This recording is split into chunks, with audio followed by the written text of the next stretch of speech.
안녕하세요. 나무 아카데미입니다. 오늘은 수능 최고운전, 고전 산문 최고운전 내용 살펴보도록 하겠습니다. 산문이니까 전체 줄거리 학습을 해 두셨으면 어렵지 않았을 것입니다. 무슨 말이냐? 최고운전은 수능 완성에 실렸던 작품입니다. 그리고 연계교재 학습과 내신 대비 학습에서는 소설 파트는 전체 줄거리와 전체 인물을 정리해 두셔야 되는 게 중요하다는 점. 자세한 내용은 현대소설 영상에서 말씀을 드렸거든요. 참고해 주시기를 바랍니다. 자, 내용 살펴보도록 하겠습니다. 승상이 딸이 하나 있었는데 제 애가 뛰어났습니다. 아이는 그럼 아이 등장했죠? 승상 등장했죠? 딸 등장했죠? 그래서 딸을 보기 위해서 거울 고치는 장사를 속여가지고 집에 갔습니다. 그랬더니 소재가, 그러면 소재는 누구겠죠? 흐름상 이 딸이겠죠?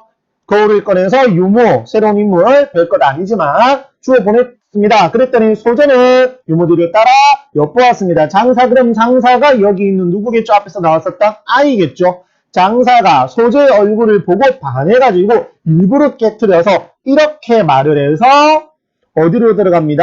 파경로가 됩니다. 즉 노비로 들어가서 파경로가 되는 겁니다.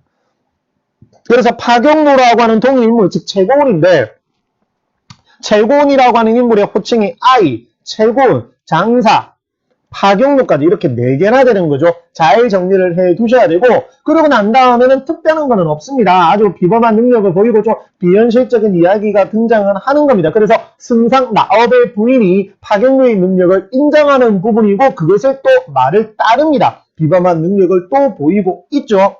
이렇게 정리가 되고 난 다음에 이제 파경로는 소재 때문에 왔잖아요. 근데 소재는 그렇게 막 살아가지 않습니다. 그래서 소재의 소극적 성격 요 정도 알 수 있고, 그리고 중요한 부분이 보시면 중국어 황제가 안에 있는 물건을 알아내어서 시를 쓰라고 말을 합니다. 정상적으로 해결하기 어려운 과제죠. 근데 그것을 신라왕이 이제 결국에 해결을 하지 못해가지고 나업에게 해결해라고 넘깁니다. 그랬더니 나업은 집으로 들고 와가지고 통곡했겠죠. 왜? 안 열어보고 그걸 어떻게 압니까? 그래서 해결할 수 없을 것이라고 생각해서 울죠.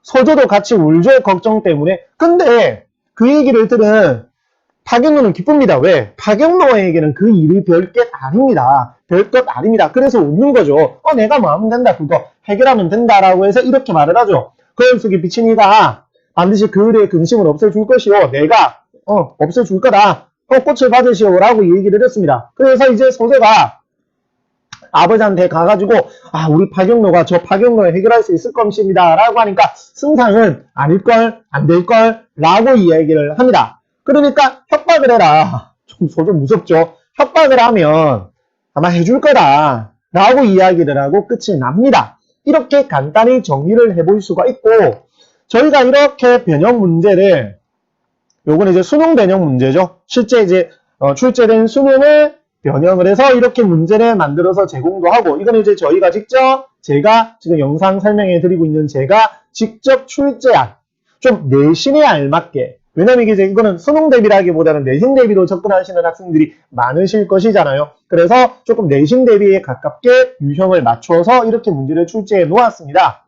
수능 변형 문제 한 문제만 살펴보면 이해로 가장 적절한 것은 유모에게 주어보낸 거울로 인해 아이와 소재를 만날 수 없게 된 날이죠. 만나죠. 결국 깨트린 거울로 인해 아이는 파경로라는 이름을 얻고 맞죠. 집 안으로 들어가게 되는 것입니다. 따라서 어렵지 않게 정답은 2번입니다.